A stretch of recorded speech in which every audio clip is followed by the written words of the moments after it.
Como ouvir a voz de Deus quando tudo está gritando ao redor. Vivemos na era do barulho, notificação no celular, podcast no ouvido, série na tela, reunião no trabalho, conta para pagar, relacionamento para cuidar, filho para criar.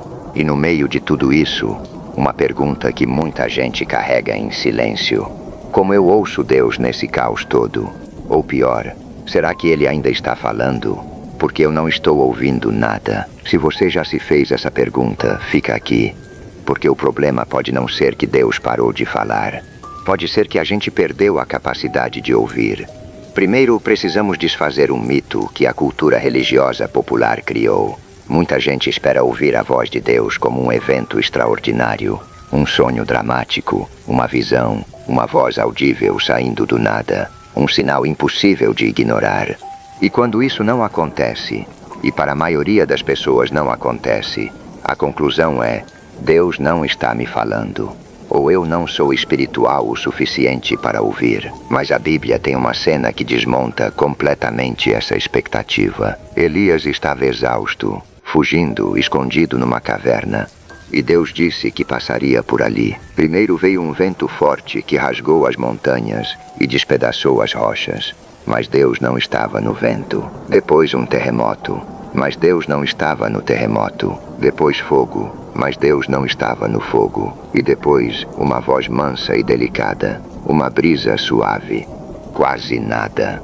E foi ali que Elias cobriu o rosto, porque reconheceu. A voz de Deus raramente compete com o barulho. Ela existe abaixo do barulho. E só é ouvida quando o barulho diminui o suficiente. O problema não é que Deus parou de falar. É que construímos uma vida onde não há espaço para o nível de silêncio que a escuta exige. A pergunta então não é: como faço Deus falar mais alto? É: como eu crio condições para ouvir o que já está sendo dito? Então, como Deus fala? Quais são os canais? O primeiro e mais consistente canal é a Escritura. Não como um livro de respostas mágicas onde você abre aleatoriamente e aponta o dedo. Mas como um texto vivo que, quando lido com atenção e abertura, fala a condição específica de quem lê. Há uma diferença entre ler a Bíblia para extrair informação e ler a Bíblia para encontrar presença. A primeira é intelectual, a segunda é espiritual. Uma prática antiga chamada Lectio Divina, leitura divina, propõe exatamente isso. Você lê um trecho pequeno, devagar, lê de novo.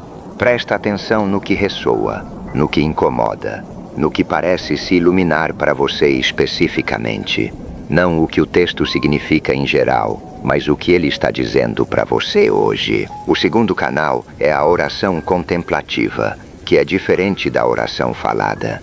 A maioria de nós aprendeu a orar fazendo monólogos. Falamos, pedimos, agradecemos, encerramos.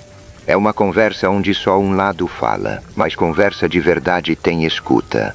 A oração contemplativa é a prática de ficar em silêncio diante de Deus, com a intenção de receber, não de transmitir. Não é meditação vazia, é presença direcionada. É a postura de Samuel quando disse: fala, Senhor, que o teu servo ouve. Não, ouve, Senhor, que o teu servo fala. Comece com 5 minutos. Sente, respire, solte a lista de pedidos por um momento e fique disponível.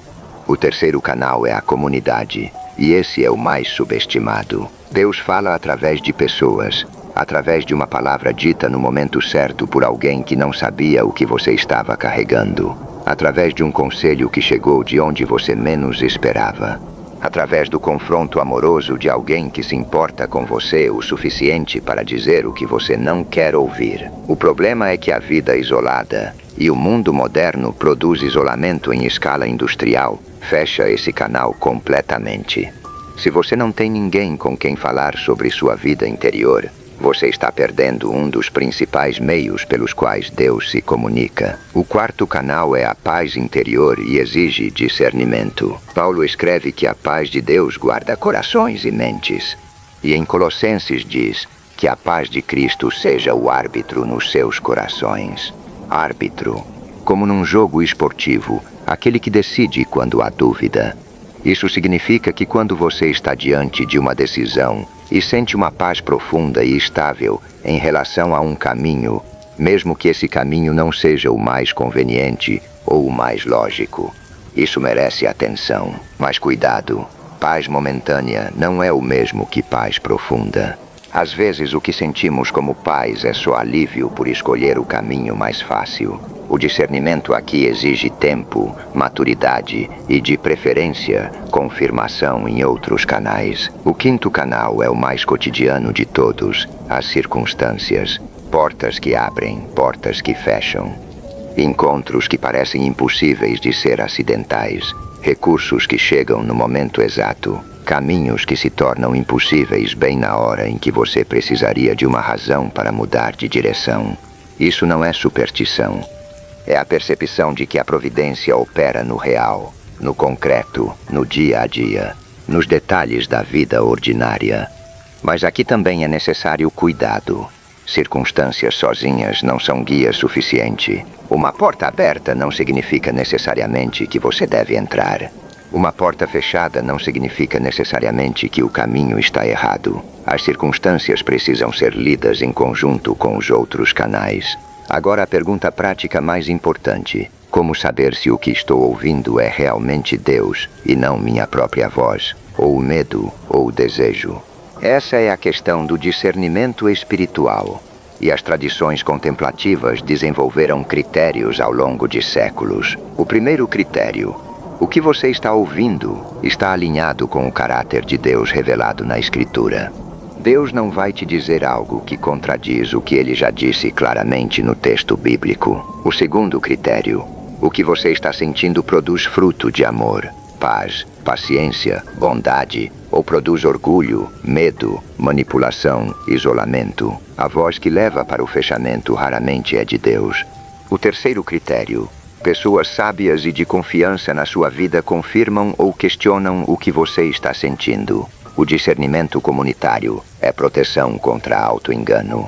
O quarto critério: o que você está ouvindo exige que você se torne mais humano, mais amoroso, mais entregue ou mais especial, mais separado, mais justificado. A voz de Deus geralmente aponta para baixo, para o serviço, para a humildade, para o amor concreto. Por fim, uma coisa que ninguém te conta sobre ouvir Deus. Às vezes você não vai ter certeza, e isso não é problema. A fé não é caminhar com GPS ligado e rota calculada. É caminhar com direção suficiente para o próximo passo e confiar que o passo depois desse vai se revelar quando for a hora. Você não precisa ouvir o plano inteiro. Você precisa ouvir o suficiente para agir agora com integridade. E muitas vezes o silêncio que você interpreta como ausência de resposta é na verdade um convite para agir com o que você já tem e descobrir que era suficiente. Me conta nos comentários de que forma você mais sente que Deus se comunica com você. Ou você ainda está tentando descobrir isso? No próximo vídeo vamos falar sobre algo que todo mundo já precisou fazer e quase ninguém consegue de verdade. Como perdoar quando a dor ainda é real. Até lá.